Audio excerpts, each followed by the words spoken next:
Our Across the Aisle segment tonight. This morning, Kellyanne Conway, campaign chair for President-elect Trump, one of his top advisors, told a morning program that the Trump administration won't pursue charges against Hillary Clinton after all. No investigation into her emails and her email server or the Clinton Foundation.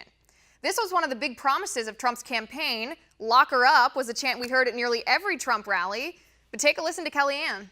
When the president-elect, who's also the head of your party now, Joe, tells you before he's even inaugurated he doesn't wish to pursue these charges, it sends a very strong message, tone and content to the members. And I think Hillary Clinton still has to face the fact that a majority of Americans don't find her to be honest or trustworthy. But if Donald Trump can help her heal, then perhaps that's a good thing. Look, I think he's thinking of many different things as he prepares to become the president of the United States, and things that sound like the campaign aren't among them. Joining me now is Democratic strategist and partner at Caldwell Strategic Consulting, Stephanie Mickle. Stephanie, thanks for being here. Thanks, Liz, for having me.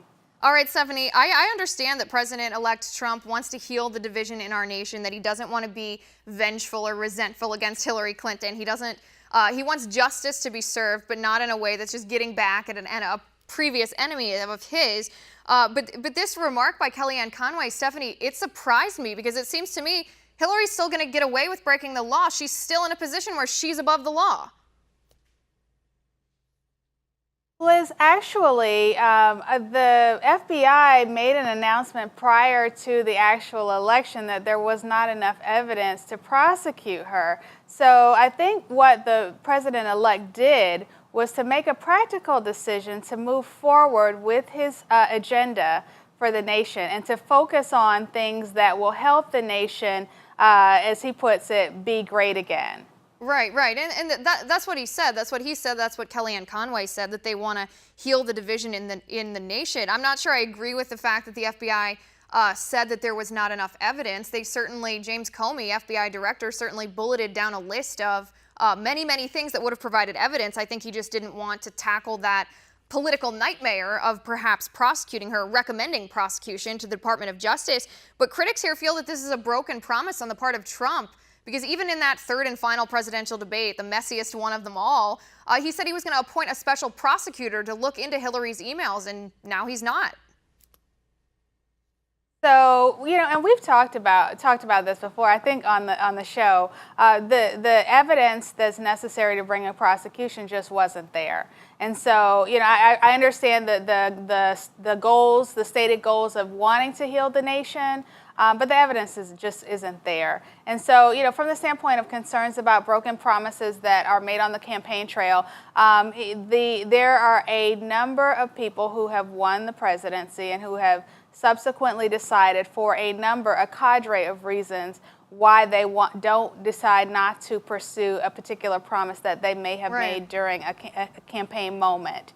And as you point out, that particular campaign moment in the heat of battle, in the heat of a debate, was pretty stark, pretty noteworthy. I think most would say it is highly unprecedented to make a statement such as the one that was made by everything about this entire election and campaign was unprecedented. It was riveting. It was riveting, but unprecedented. Riveting. Let me ask you this, Stephanie. Let me ask you this then, from a bipartisan, nonpartisan, not left, not right, not Hillary Clinton, not Donald Trump. I think we can all agree that we don't want presidential candidates or secretaries of state or any high-ranking government official in the future to be using a private email server. Regardless of the precedent set about private email addresses, we don't want them to be using private email servers located in the bathroom closet of an apartment in New York. Sure. We don't want any conflicts of interest between high-ranking government officials, as we saw with Hillary Clinton, the Clinton Foundation, and the pay-to-play. Regardless of the political stripes here, how do we prevent that from happening again? Okay, so let's break those apart, because I think you raise a couple of different scenarios. The first is with regard to a private email server. I think that there have been a tremendous amount of lessons learned with regard to the use of private email servers. Technology has progressed to the point where cyber attacks And cybersecurity is a very real concern in our country and a very real concern from a national security perspective. And so I think we have all sort of learned the lesson that private email servers are not viable. As it relates to conflicts of interest, now that I think, you know, there are conflicts of interest that real potential perceived, so forth, that remain to be addressed. And in particular, there's some concerns that are already beginning to come to light with the incoming president. Right. So, And I assume you're talking about the Trump conflicts Foundation. Of interest are. Right. I assume you're talking about the Trump Foundation, which That's is part Trump's of what that's private part, charity. Right. And that's what I said. I want to avoid it on both sides of the aisle. We don't want to create that conflict of interest because at the end of the day, politicians are politicians. They're people. People are sometimes weak. We don't want to have that avenue. And I almost, maybe this sounds cynical, but I almost don't want to trust the good nature or the good human nature of potential politicians just to choose the right thing, because we've seen so many times when people don't choose the right thing.